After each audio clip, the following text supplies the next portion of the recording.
YouTube, today we're going to do a tire rotation on a 2018 Honda CR-V. It's part of pretty much any maintenance binder alerts. I've never seen the maintenance binder not call for a tire rotation. It's sub item 1, so A1, B1, B16, or something, B1, 2, 3, whatever the code pops up. That 1 means tire rotation. And the first thing you want to do before you do a tire rotation is you actually want to make sure the tires you're rotating are worth rotating and not worn out. So in front of me I've got the stock Bridgestone tires. They also come with another type of tire, at least one other brand as well. I forget if it's Kumo or Hankook or whatever. But these are the Bridgestones that came on mine. They have about 7,800 miles on them. So I just wanted to show you how to check the tread depth. I thought this would be easier to use these as they're laying horizontally rather than on the car. I thought it'd be easier to see. And the first thing you'll notice about tires, right here, that's actually the wear bars. I believe those pop up at about 2 seconds of tread, but honestly, if you've gotten to that point, you've lost traction on any surface before then, so you should never let the tires really get down to the wear bars for sure. They say, and it's also been my experience, and they being Tire Rack, has a bunch of articles about this. It's also been my experience that once you hit 5 seconds of tread, you've lost snow traction. 4 seconds, you start hydroplaning in the rain. And then 3 seconds, you literally don't even have dry traction. So I always replace my tires when I hit 4 seconds, if not sooner. If I'm not using winter tires, anything below 6 seconds for the winter is just not really going to work that well. You'll slide through stop signs, red lights, whatever. And how you do that is just really this little cheap tool. It's called the tread depth gauge. Some of them are in millimeters and 30 seconds. This one's in both. This one's color coded. So it hits the yellow about 5.5, 30 seconds. Kind of weird. I think it's obviously more for the millimeters. But anything green obviously is good. So 6 and above is green. I would agree with that. 2 and below is red. So somewhere, 3 to 5 is your yellow range again. 3 is definitely be having problems at 30 seconds. So really all you do is you push this all the way down.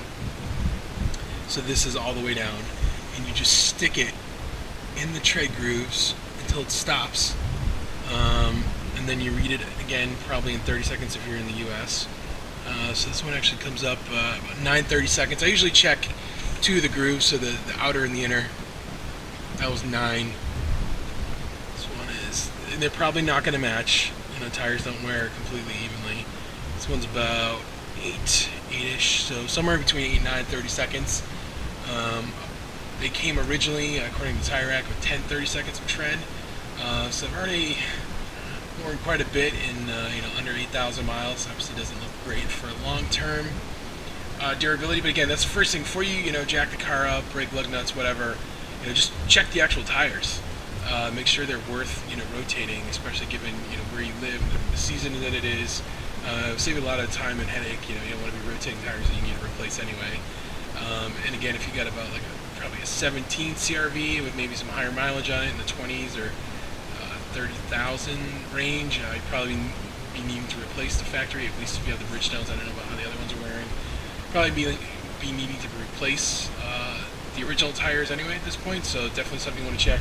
Again, this tread depth gauge, I'll put a link below in the description. Really cheap. I would say definitely under $10 for sure.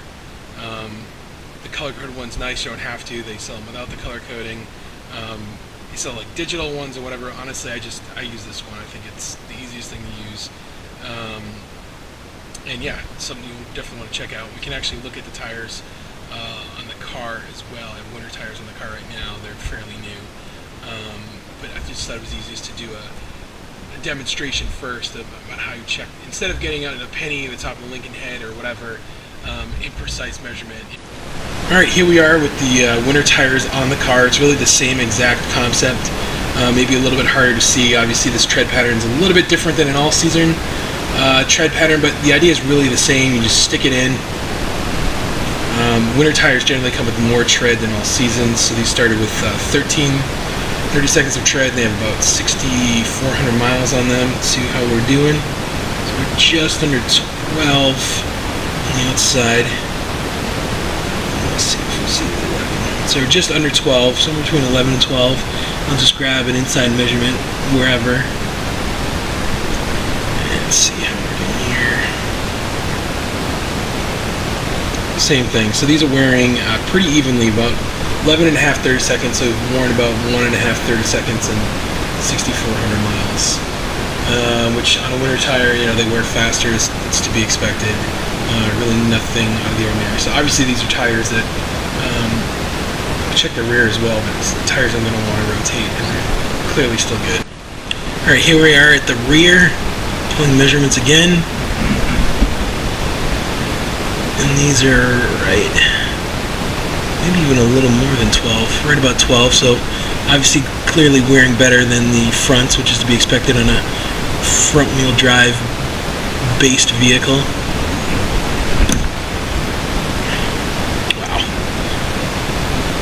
Barely any wear in the rear, so it's great. So that's obviously the reason you want to rotate them, to keep the wear the same. On a snow or winter tire, every one that I've ever seen, unfortunately you cannot rotate them cross-rotated side to side. They are directional tires, meaning that the tread only goes in one direction. It has a bit of a V pattern to it, so I can only rotate them front to back. But that's just the way it is with winter tires. Again, maybe not all winter tires, every one that I've ever seen has been directional winter tire. Regular all-season tires that you would find on the CRV that would come with it, or something you replace them with, are generally not going to be directional, so you can cross-rotate them for maximum life. Just want to go over the supplies you'll need to rotate these tires. Really stuff that if you're working on your car, again, you know, the maintenance minder always throws the rotation code, so that's always combined with an oil change as well, so you always want to be, I mean, you probably have the car lifted anyway, is what I'm saying. So it's stuff you're basically going to need anyway. First thing that you'll need is, this is a breaker bar. It's actually a ratcheting breaker bar. I mean, yes, the car comes with a lug wrench, but it's not going to have a lot of leverage. It's actually just going to be a miserable experience trying to take the lug nuts off with all 20 lug nuts off with the factory lug wrench. I mean, you'll just be absolutely miserable. I use a special wheel impact socket. It's 19 millimeter for these cars. Obviously, if you have an impact wrench, that would be better. I don't have one. I actually used to have an electric corded one. It really didn't have much power. You really pretty much have to get a pneumatic or a good cordless one. Those are, even the Harbor Freight ones are pretty pricey. Next thing you're going to need is a torque wrench to get the lugs back on correctly to 80 foot-pounds. I've actually used this one in a pinch. It wasn't bad for the price. I forget how much it was, but it's not much money. I'll actually be using the nicer one that I found. I lost it for a little bit. So I'll actually be using the nicer one in the video, and honestly, this gets the job done. While we have the wheels off, we're going to check the brake lining thickness. It's a brake lining thickness gauge. Pretty cheap again, really should pick one up so you can measure your brakes and know where you're at. You'll need to set the tire pressures or check the tire pressures when you're done, so just a cheap tire pressure gauge. Already went through the tread depth gauge. I like to hose down the brakes a little bit, as well as the wheel studs. Some brake parts cleaner. You'll need to support the vehicle. I'm using these 6-ton jack stands, really because I want to use them on other vehicles that are also tall. You definitely have to watch the height.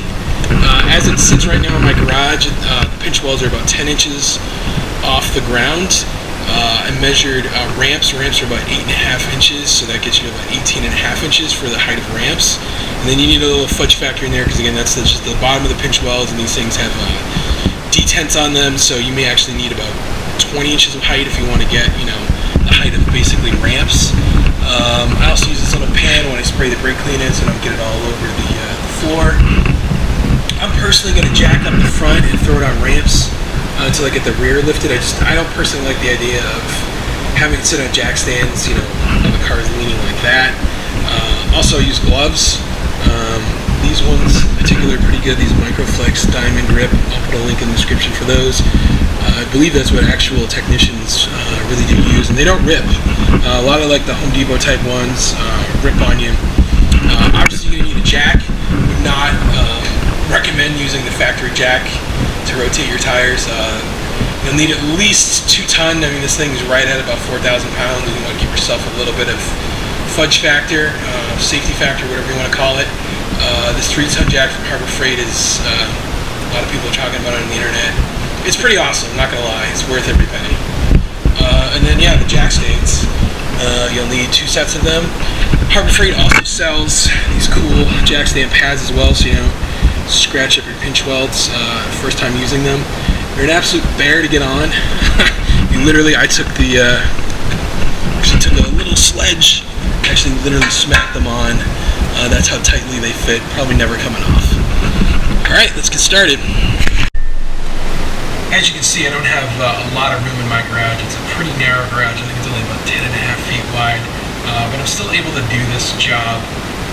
You know, the breaker bar will fit in here just fine. I'm squeezing in here. The jacks will go in the front and back of the car. So, not even on the side, it still gets it done.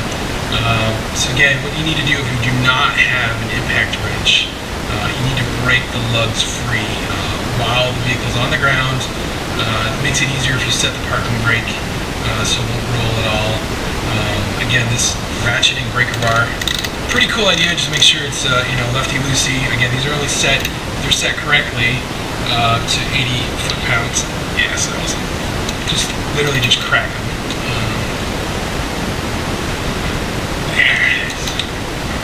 I don't think you have to go in the star pattern to break them loose. I don't know, it's sort of always my habit to just use these lug nuts, use the star pattern no matter what. Yeah, just break them loose, don't, you know, pull them all the way off because we still have to raise the vehicle. That's basically it. Repeat 3 more times.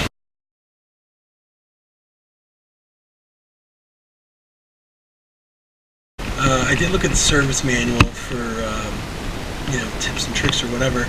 And Honda actually does have multiple lifting procedures. One for like a traditional 2-post reel lift you find in a shop or a dealership, and the other for more of this home stuff that DIY we're doing. So they actually have a procedure for the floor jack lift. And it's just a little bit more difficult than I thought it was going to be. Definitely, probably the most challenging vehicle I've ever lifted from the front with the floor jack. It's all plastic, and then you get the aluminum shield, I mean, nothing you can lift from. Usually there's like a nice tow hook or something, and they're on the sides on here, and even then, I don't think they're on the side. So Honda's position, the lifter, raised past this aluminum belly shield. Gotta be 4 feet in from the bumper. This brake belly pan. So we gotta get a jack slid under there, and we gotta be able to, you know, have enough reach to pump it up. So it's gonna be interesting.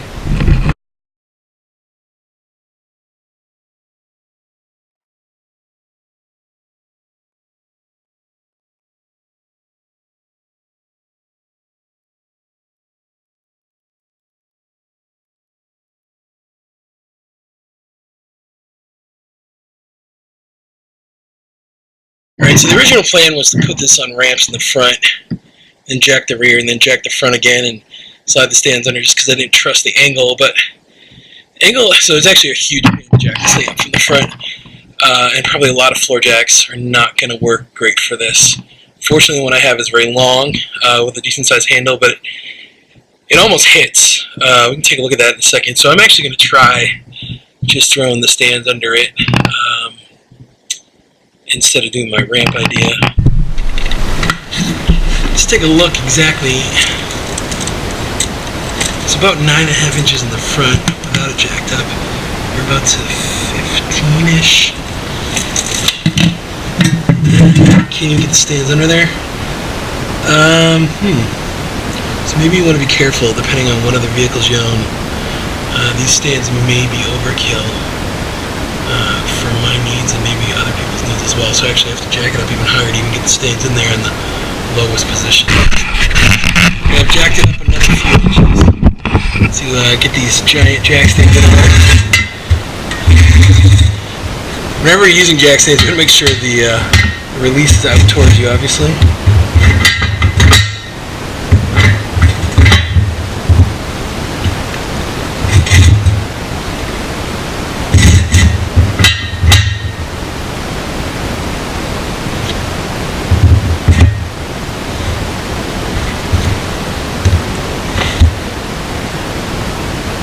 Yeah, it's actually not too bad of an angle at all, so the ramp idea was just purely overkill, it looks like.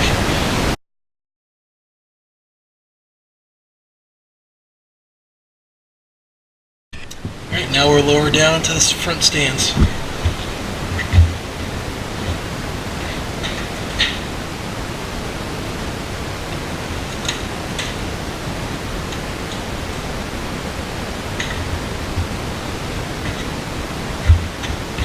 Before I pull the jack completely out, just want to make sure we get a nice hold there.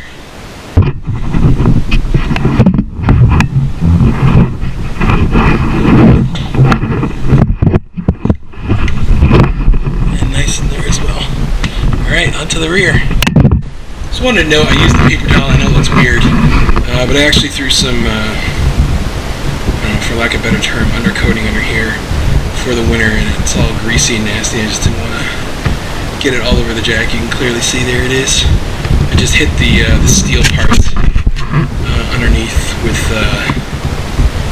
actually it's not even undercoating, it's this product right here.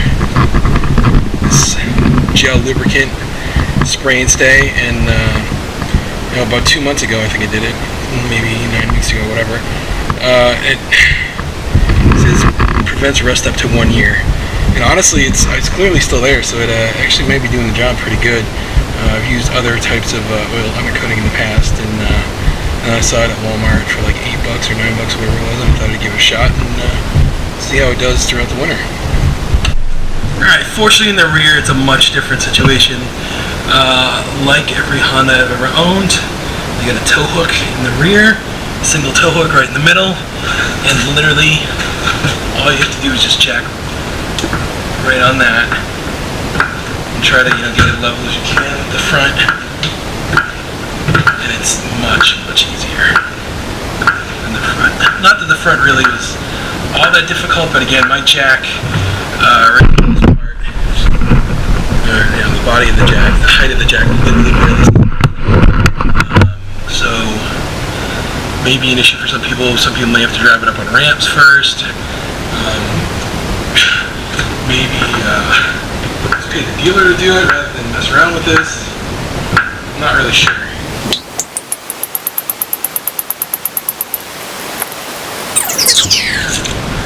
So we got this thing pretty high, actually, probably almost to the top. About 20 and a half or so lifted. I'm going to try to slide jack stands under it now. Alright. Yeah, we got plenty of room. We didn't even have to go that high. Line it up.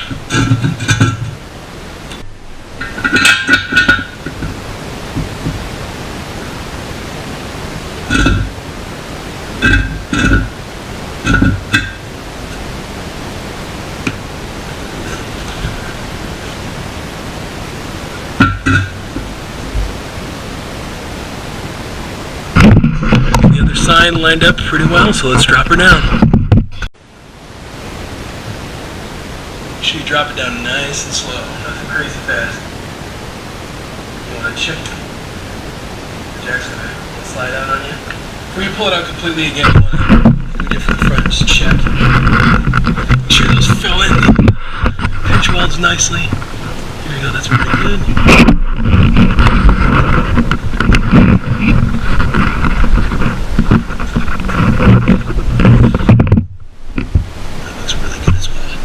Yeah, we still have all 4 tires off the ground. Apologize for the poor lighting. My garage is really dark, which I imagine a lot of your garages are. So now we're just going to start pulling the lug nuts off. Some of them might be loose enough to pull off my hand, but some of them you might have to continue to break the breaker bar and loosen. You don't have to go with the star pattern. Removing them, I just find it's better to be in that habit, just always be in the star pattern. The star pattern is going not 1, 2, 3, 4, 5 in a row, it's going across, making like a star, so like there, there. I find it's better to be in that habit. I don't know. Can't go wrong.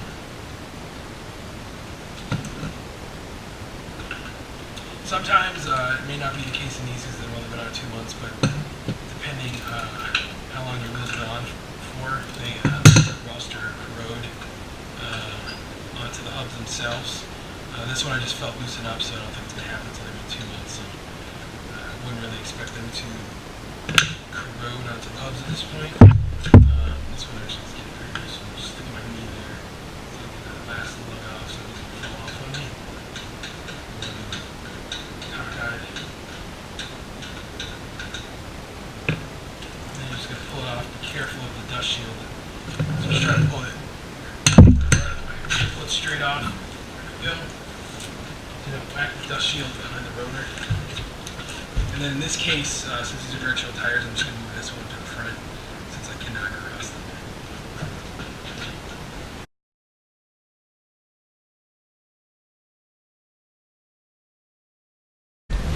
So the fronts have the same inspection hole for the brakes that the rears have. However, you can only check the inner pad because of the design of the caliper. You can't actually check the outer pad through this hole. So you stick it, your lining thickness gauge in between the rotor here and the backing plate. You can see that there's a difference that you can tell where the backing plate is, the thickness, the way it protrudes away. There's also a clip right there. So in between there and basically the same measurement, the same 8 millimeters, 9/32, whatever it is, converts to as the rear. And the reason these are designed in this funky shape, this thickness gauge, so for the fronts, you actually have to come around and check it this way. Actually check the pad in between, you can see the backing plate very clearly. This is the backing plate, and this is the actual pad itself. So you just stick it in between the rotor and the backing plate, just like this. Why, again, the funky shape, to see where we're at, and it's the same. So again, you always want to see, or not always, I mean ideally see the inner and the outer at the same thickness. If there's a drastic difference between the two, you probably have a stuck caliper or something that you should address as soon as possible, because that's something that you can, if you catch it in time, stuck caliper, you can usually unstick it and you don't have to buy a new caliper. And it does unfortunately happen, especially in the snow belt. It can happen on newer cars that the caliper gets stuck.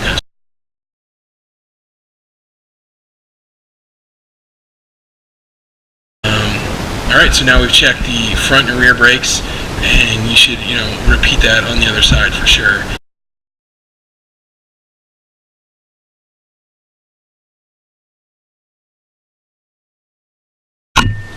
Alright, next thing I like to do before I actually put the wheels back on is I like to just give it a little blast of brake clean to get everything off. I also like to hit the wheel studs, make sure there's no garbage on there, so when we're threading the lug nuts back on, you can hear that grinding sound. You definitely want to be a little bit careful about this. I'm actually in an enclosed, non-ventilated garage, so this stuff's pretty powerful. You don't want to use a ton of it. That's why I use the bucket though. I don't want to get it all over the floor. And I just just like to hit the caliper just if I can. Get some brake dust out of there and whatnot. The rotor and the studs. There's nothing on them. Nothing too crazy, just a little bit. I just think it makes a difference. I did notice quite a bit of crud. You can see it accumulating everywhere. I did hit this with that WD-40 product, all this, the shock.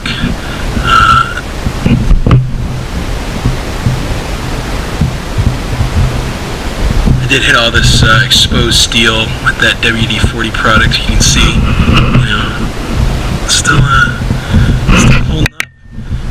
But it also, unfortunately, attracts a lot of dirt. I'll have to blast it off in the spring. But I think it was worth doing, especially for the price. Yeah, it looks to be holding up pretty well. Something I noticed when I was cleaning up the other side and the rear. By the way, I am wearing safety glasses. I highly recommend that stuff. Definitely is forceful and comes back out on you, and can easily get in your eyes. These do have the electric parking brake, and this is the motor right here for the electric parking brake. And that's another thing. I probably just want to, what the heck. get that as well. Get all kinds of crap out of there. In addition to the rotor and the caliper and the studs. I don't think it can hurt as far as I know.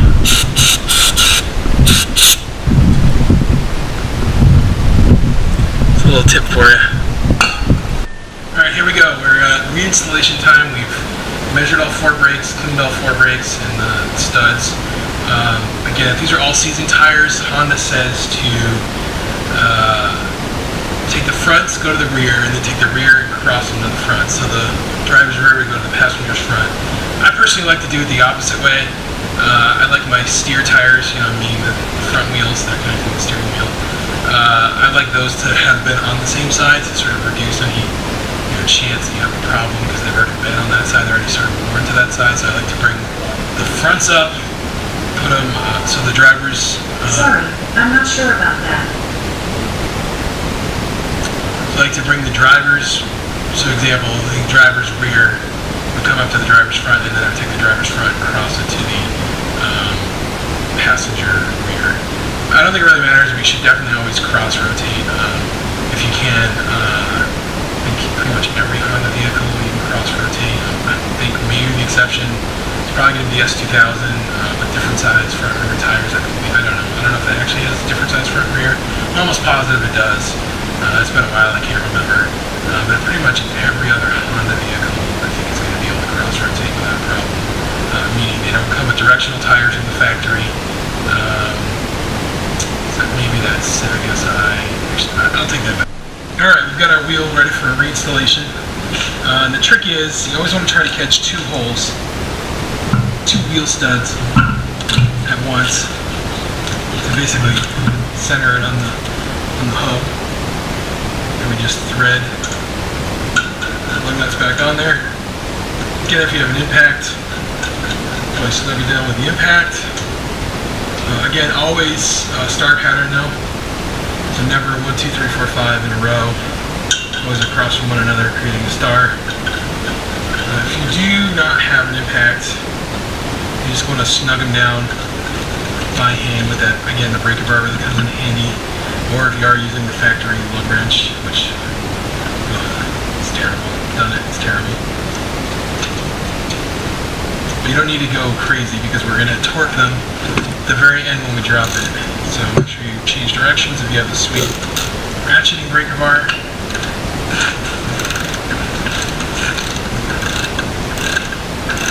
Just snug them down. Again, nothing super crazy. I'm not even going all the way actually. But always in a star. Always in that star. Back.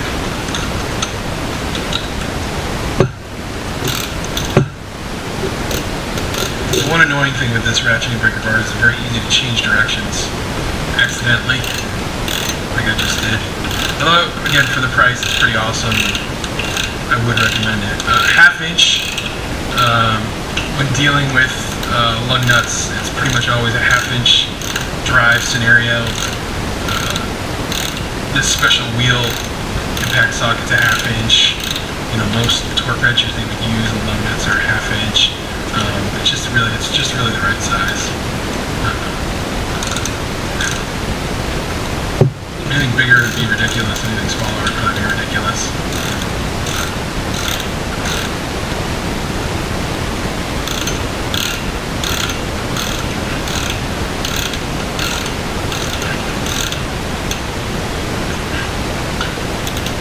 The front wheels will move on you because the parking brake is attached to the rear, obviously, so I just kind of use my legs, even though it's slightly dangerous. Car could drop. Could probably chalk it with something instead, a piece of wood or something, so it won't roll in it, or rotate rather. So now once you start getting them all kind of snug, just you don't have to go crazy because we're gonna final torque them on the ground. Snug them up and repeat. And the other 3.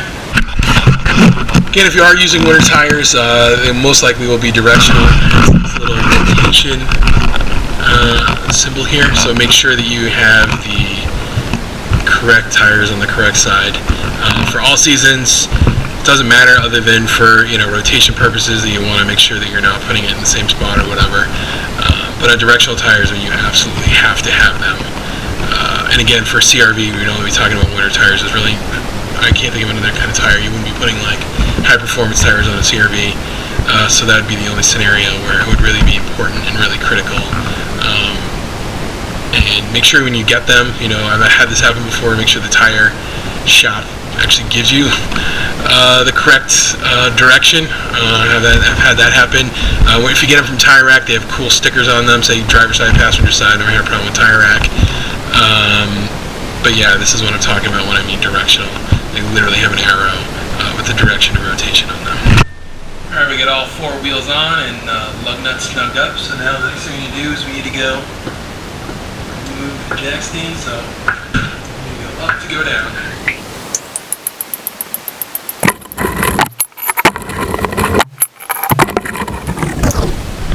And as always, real slow coming down.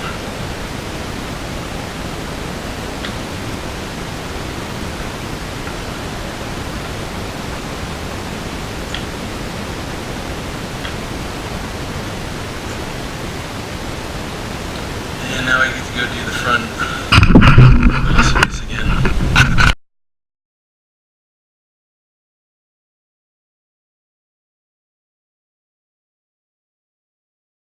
Second to last part of rotating these tires is torquing them correctly.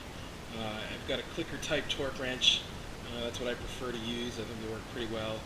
And it's 80, torque spec is 80 foot-pounds. On this one you just pull the collar back and you turn it until you hit 80. There's also different units of measurement. I prefer to work in foot-pounds. I think it's the easiest one to work with. Though Honda does give torque spec and other units of measurement as well.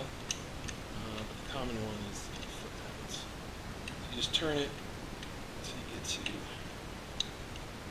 0 onto the 80.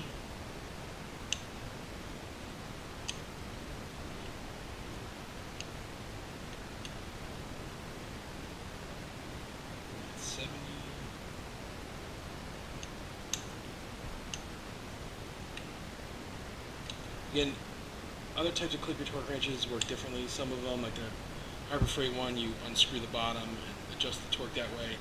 That one honestly works pretty well. I just happen to have a nicer one. Make sure obviously you're doing the correct direction, righty-tighty, and you just turn the lug nut till it clicks. Again, start pattern again. Same as before, we're going to do start pattern. Just crank and be careful, watch the paint. Some of the torque wrenches are pretty long. It's going to turn the lug nuts till they click. Start pattern always.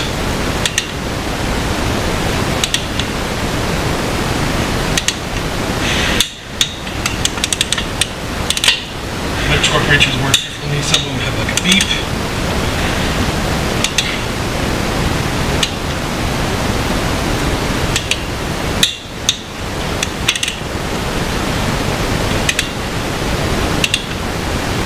You want to do this even if you're using impact.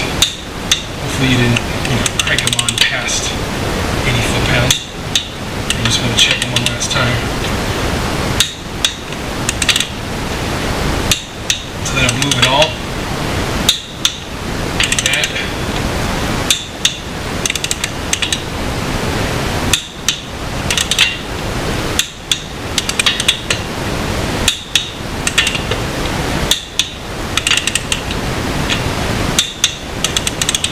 Just a click, no movement. Now we're going to repeat on the other three. Alright, we've torqued down all of the lug nuts on all four wheels. And with a clicker type torque wrench, the best thing with keeping it accurate is to back it all the way down to 0 when you're done. It's super critical. They definitely will not stay accurate unless you do that. Alright, the absolute last step, I guess besides taking a road test to make sure everything's fine, check the tire pressure. To do that, open the driver's door, see the This one's a little funky, so it's 33 in the rear, or 33 in the front, 30 in the rear. Those are cold tires. My tires are cold, as I mentioned. My car's been sitting for days. The other factor you have to think about, though, is temperature. Garages, I have a thermometer in here, it's 60 degrees in the garage. So unfortunately, I know driving temperatures are 60 degrees in the middle of January. I'm looking at more of an average of about 20. My garage is 60. So for every 10 degree drop in temperature, I will lose 1 psi of pressure in the tires. Conversely, for every increase of 10 degrees in temperature, I will gain 1 psi of pressure in the tires. So it's 60 in my garage. I'm shooting for about 20. So instead of 33, I need to be at 37. And then in the rear, I need to be at 34. And I'm only at about 33. So I'm 4 psi low. So that means I guess I'm breaking out the compressor. You may not have a compressor, you may have to go down to the gas station. Remember this number, because as you drive, the tires also increase in pressure. Or if these tires are hot and have been driven, you want to overinflate and then check when they're cold, usually overnight. I'd like to do it. But yeah, I need to add pressure to at least this one. I'm guessing the rest. So it just occurred to me, I'm not going to need to add air to all 4 tires. Being that the rear and the front have different specs, and these were the rear, that's why they're at 33. They need to be at 34. So when I check the rears, those should actually be overinflated, because those only need to be at 34, and they'll probably be at like 36.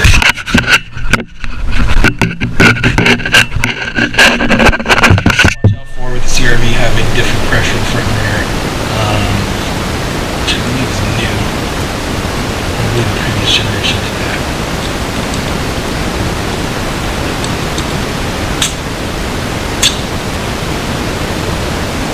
And yeah, about 35, 36 psi. So these only need 34, so I'll have to take some air out of the rears and add some to the fronts. That's a good thing to watch out for, being that the pressures are different. Alright, we got our inflator. I'm just looking for a few psi in the front. Took the psi out of the pressure out of the rear. Pretty much just guess. Squirt a little in, take it off, check it, and yeah, I overshot it. And then you just take the back of the tire gauge and release some air. If you overshoot it, better to overshoot it. You always take more out, but if you're at like the gas station, you're on a timer, it's difficult to have more in sometimes. So I'm at 32, 34, 36.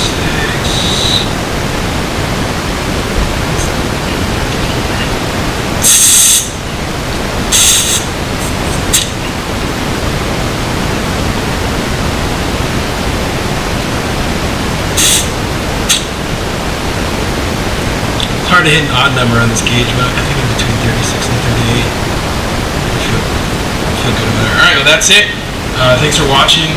Either you think this is easier than you thought, or not even worth it, you're going to pay the other $20 to do it, or whatever. I don't know. But if you don't do it yourself, make sure you check the pressures, especially with the 3 psi difference front to rear. And if they're rotating front to rear, hopefully they correct it for that. And they should as well. Easy in the rear is to take the air out. Hopefully, have the proper air in there to begin with. People have to inflate the fronts. Alright, thanks for watching. Again, all the links to all the products are in the description. Bye-bye. Alright, so it's been about 3 weeks since I rotated the tires, and I have not posted the video in that time. It's been about 500 miles or so, and the tire pressure low light came on, which definitely was very concerned about, since I did set the pressures correctly when I rotated the tires. I checked all the pressures, including the spare, which actually was low, but the spare doesn't count toward the TPMS system because it's an indirect system, so it's using the rotational speeds of the wheels actually mounted to the vehicle to check the pressure. Checked all the pressures, they were perfect, just the way I set them. And then I remembered, maybe I did this the first time when I switched over to the winter tires, you actually have to recalibrate the TPMS, so if you don't do it, or if the dealer doesn't do it, or Joe's Tire Barn doesn't realize they have to do it, or whatever, the tire pressure low light will eventually come on. Again, it took me 3 weeks or 500 miles for mine to come on. Was sitting in the airport for about a week, so yours might come on sooner. So again, first check, the wheels actually mounted to the vehicle for the pressure to make sure they're correct. Make sure you don't actually have an issue. Again, probably want to check your spare. Mine was actually 20 psi low. I assume basically from the factory. There's probably almost no way it lost that much pressure in the 7 months that it was built or whatever. But yeah, recalibrating it's real easy. You just go over. This is, I think, for EX and above. The LX actually has a button down here. They would have a button down there to reset the TPMS. You hold in and it starts blinking. But for the EX and above, I believe you go over here to settings, vehicle, TPMS calibration, calibrate, and the calibration started and complete it. So the car's just on right now. I've not started it. So you just want the ignition on. And to complete it, you need to drive 30 minutes. Honda says 30 minutes at speeds varying from 30 to 65 miles per hour to complete the calibration. So I mean, obviously you'll know if it's done, if your light's off. But yeah, it definitely needs to be done when you rotate tires or switch to winter wheels or whatever. Eventually the light will pop up, so it's definitely crucially important. I just completely forgot about it. Unfortunately, I didn't post the video in time, so being lazy and actually paid off in this case. So this may be an issue that really did come up for some people. Even if you didn't rotate your own tires, this could have come up if someone else did it and just forgot to hit the calibration, or you didn't drive long enough or whatever for the calibration to take effect. So yeah, it's good that it happened, because it probably will happen to other people too. Alright, thanks for watching. Bye bye.